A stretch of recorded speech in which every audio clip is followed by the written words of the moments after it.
Всем привет! Сегодня мы расскажем про цены на Москвич-4 в регионах России. И судя по всему, в автосалонах будет пусть и незначительный, но разброс в ценах. А вы подумайте и напишите в комментариях, почему в России такое происходит и почему нет единого ценника на машины по всей стране. Также прошу вас подписаться на канал и поставить лайк прямо сейчас. За это в конце с меня не смешной анекдот. Первые кроссоверы под возрожденной маркой Москвич с бензиновыми моторами появились у региональных дилеров. Кроссоверы Москвич-3 поступили в дилерские центры Москвы и регионов. Базовые версии оснащены бензиновым мотором на 1,5 литра мощностью 150 лошадиных сил, который допускает использование 92-го бензина и 6-ступенчатой механической коробкой передач. Также автомобиль можно приобрести с вариатором. Рекомендованные розничные цены на автомобиль стартуют от 1 миллиона 970 тысяч рублей. Но сколько в реальности стоит новый Москвич-3 у дилеров в регионах? Давайте выяснять. В крупном дилерском центре в Санкт-Петербурге новые москвичи уже имеются в наличии и доступны для покупки. Автомобиль базовой версии с механической коробкой передач в автосалоне оценили в 1 миллион 980 тысяч рублей. Также у продавца можно купить двухпедальную версию кроссовера. Цена 2 миллиона 80 тысяч рублей. В другой части города москвич оказался немного дешевле. Кроссовер на механике в автосалоне согласились продать за 1 миллион 950 тысяч рублей. Цена на модификацию с вариатором составляет 2 миллиона 35 тысяч. По словам сотрудника дилерского центра, машины уже представлены непосредственно в шоуруме, однако тест-драйвов пока не было. В Ростове-на-Дону в дилерском центре москвичи пока не привезли.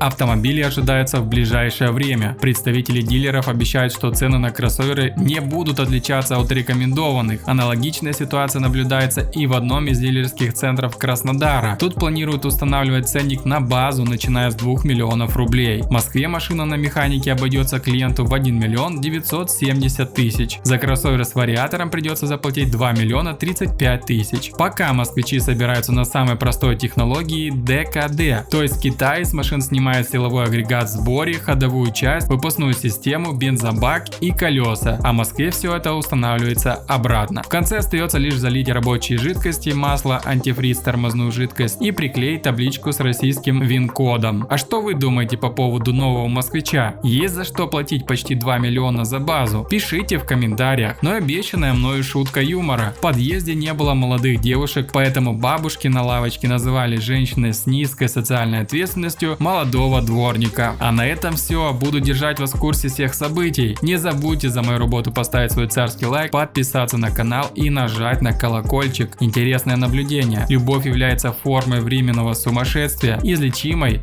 только браком.